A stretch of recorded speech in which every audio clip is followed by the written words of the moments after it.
This video might just be a loose collection of thoughts, and honestly, that's okay. Sometimes you just have to word vomit onto the screen to get the thoughts out of your head and into the heads of, well, you, I guess. If you like the vibe, definitely like and subscribe, and if you want to support the channel further, there's a Patreon account down below that you can check out if you so choose. So admittedly, I found myself in a bit of a funk as of late, most notably sometime last week when I was trying to write the script for a new Revolution review, and really my head just wasn't in it. I just wasn't motivated, yet I was trying to force myself to put some words on the page. Ironically enough, the review was for Low Key's soundtrack to The Struggle 3, and I was definitely struggling in the midst of trying to write that script, and if you were to write the soundtrack to my struggle, it would probably sound something like this. Ah! Not exactly conducive for creative output. But long story short, so I was trying to write this review. It's really not going well. I'm really just kind of forcing myself to do it. And of course, in this hour or two that passes, I'm just continuously being distracted by my phone. I just keep going back to this little device of endless entertainment, which ironically enough, Low Key talks about on that album, on the song Friend or Foe. And I even tried to switch gears at one point by going back to my novel and trying to make some progress there instead. Which admittedly is actually much harder because of course creative writing is much more difficult than say reviewing a song that's already been made, just kind of adding your thoughts and nuance to it. And as some of you may know, I'm writing my second novel actually. It's a dystopian novel, and of course, you know, writing these videos, shooting these videos, editing these videos takes a lot of time away from the craft, which is one hell of an opportunity cost. But I feel compelled to do both simultaneously because I've been a writer for over 10 years now. There might be a little bit of sunk cost fallacy baked into that, but it's still something that I highly enjoy just in my day-to-day life, and I can't really envision myself doing anything else. But then at the same time, making these videos, that could be a potential avenue to have a platform so that when you go and you pitch your novel to agents and then they will represent you to the editors and the publishers, then having a platform just makes you look so much better. So they're all just kind of different avenues towards the same goal. So after 2 or 3 hours switching between 2 different projects, not really making any progress with either one, because again, I kept going back to my phone, because again, every roadblock that I hit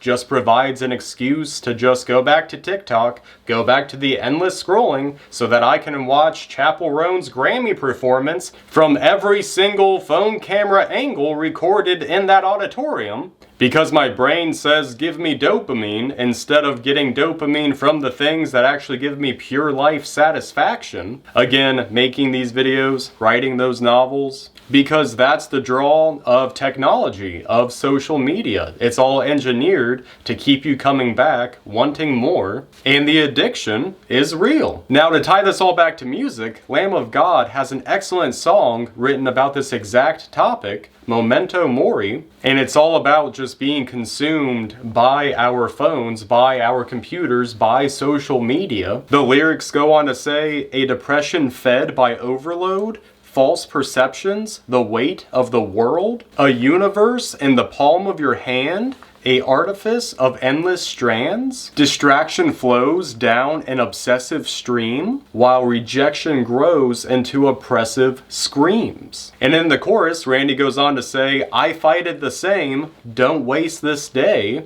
wake up, wake up, wake up, Momento Mori, which Memento Mori just translates to you will die. So again, knowing that life is precious, we don't have a lot of time on this earth, you will die eventually, so you might as well make the most of it. And making the most of it does not entail staring at your phone for hours on end when you're supposed to do other things. Again, I'm really just talking about myself here. This is all just one big venting session. But it wasn't just the endless distraction of social media that had me hooked. It was also just the doom scrolling, reading through headlines, reading through articles of everything that's happening in our current political environment. Now, there were many headlines, but the one that got to me the most was about the FBI turning in to the Trump administration mention a list of FBI agents that worked on the January 6th case. And I was just like, oh my God, is this what we're doing?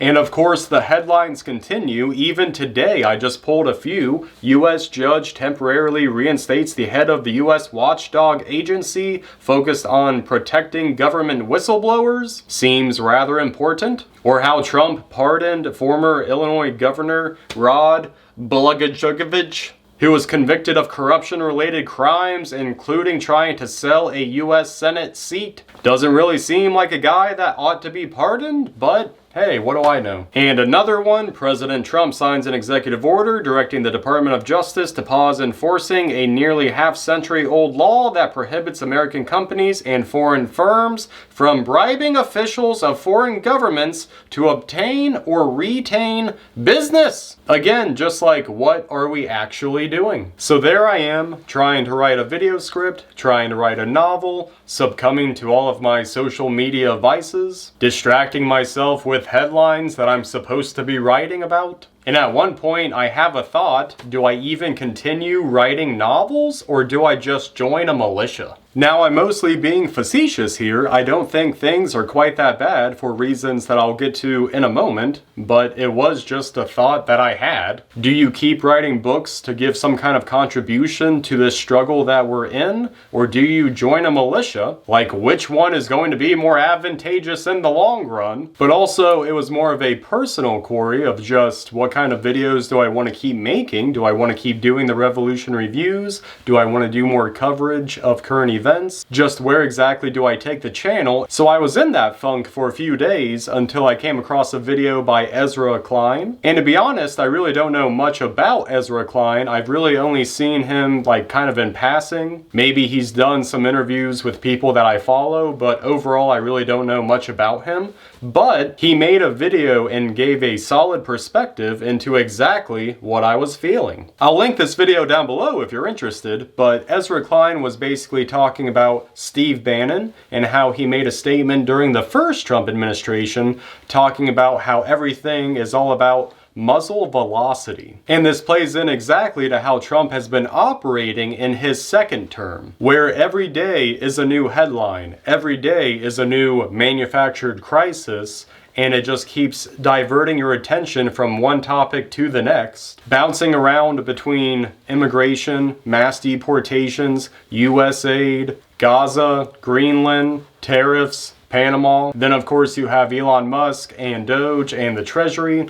and basically it all culminates into so many different headlines, so many things are happening simultaneously, and it's intended to basically divert the forces of any real resistance, because it's hard to build a resistance to each one of these things, or so Ezra Klein claims. But the main point that Ezra was getting at is that Trump is doing all of this exclusively with executive orders. He's not doing any of this with congressional support, so every day generates a new headline, but what you might miss are the stories that have already developed.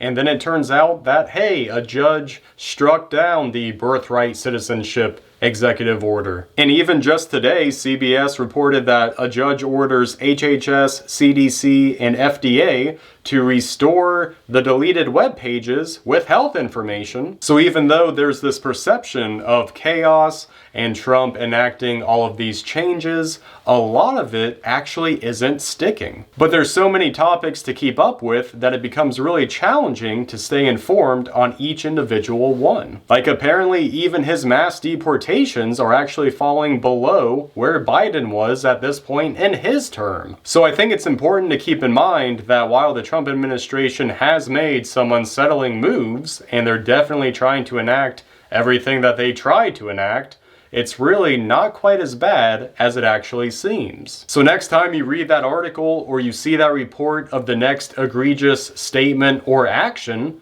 just wait and see how things develop in the long run. And I know I have a lot of conservative friends who think that Trump and his team are just doing the best job ever. And more often than not, when I have those conversations with people, I see that we actually agree, that things need systemic change. There's a lot of things that Trump represents that I'm not inherently opposed to. There's definitely a need for someone to come in and be a wrecking ball of sorts to break up the corruption that is Washington, that are the corporations, I guess any kind of entity that has any amount of corruption, and make those changes to the system that will in turn improve the lives of everyday people. But from my perspective, that's just not what we're getting. And if you think I'm wrong about that, hey, leave some comments down below with some cited sources and we can have a discussion. But returning to the topic of just me struggling to write the scripts, struggling to write the novels, wondering where to take things next. If you're someone like me and you want to pay some kind of contribution